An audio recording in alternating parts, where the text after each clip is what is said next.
Graham, thank you very much for talking to us. So from what you know then, how is the count going? As expected? The turnout's higher than the last election in 2022.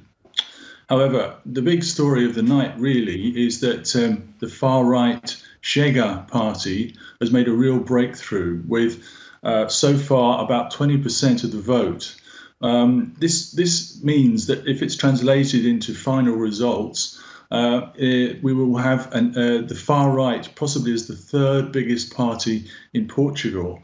And Portugal will join Spain, France and Italy with a far right party at the centre of politics, not on the fringes.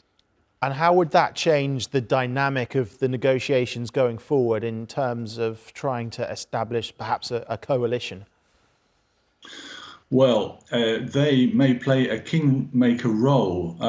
If there's no outright winner, then they may try and do deals with the centre-right Democratic Alliance. Now, the Democratic Alliance have said they do not want to form a government with Chega. However, they may have to do deals. This may involve actually passing legislation, or they may actually have to concede and welcome them into a coalition government. We have yet to see. But either way, this is very significant when you consider just 5 years ago, Chega only won 1% of the vote. So it's a seismic change in politics in Portugal. So what policies have they got that have attracted 20% of the electorate this time around?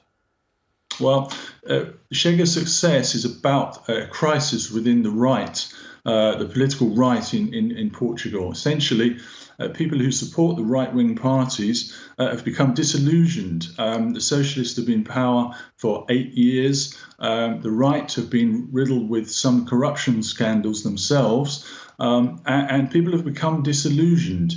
Chega have policies like very strong policies against illegal immigration. They want to raise pensions. And they want a tougher line to give Portugal a more independent voice from the European Union. All populist policies which have attracted centre-right voters away from their traditional parties and into the hands of Chega. And what's the time frame now? When are we expecting the final results, and when are we expecting those talks, either formally or informally, to sort of decide the way forward? Well, final results very shortly. Portugal has just under 11 million voters, so we're expecting the results very shortly. Talks will begin tomorrow and go on for the rest of the week, no doubt. And we will see in the coming weeks what kind of government we end up with in Portugal. Why exactly have people fallen out of love, or perhaps not love, but sort of fallen out with the socialists who have been in power for so many years, as you say?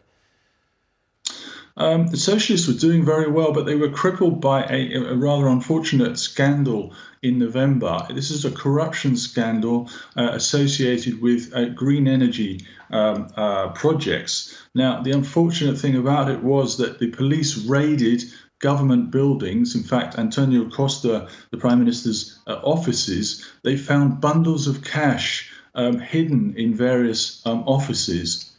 Obviously, it didn't look very good. Costa himself was not implicated, but he felt obliged to resign.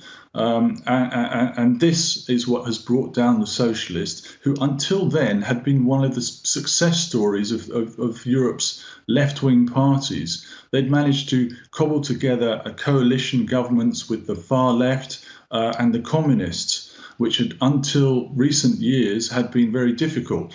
But Costa had managed to do this and form a government. In the last elections in 2022, he won outright. So unfortunately, corruption got to the socialists in the end. So is this election, this particular election, is it one unfortunate issue for the socialists, or is it a symbol of a pattern with the country moving slightly more to the right?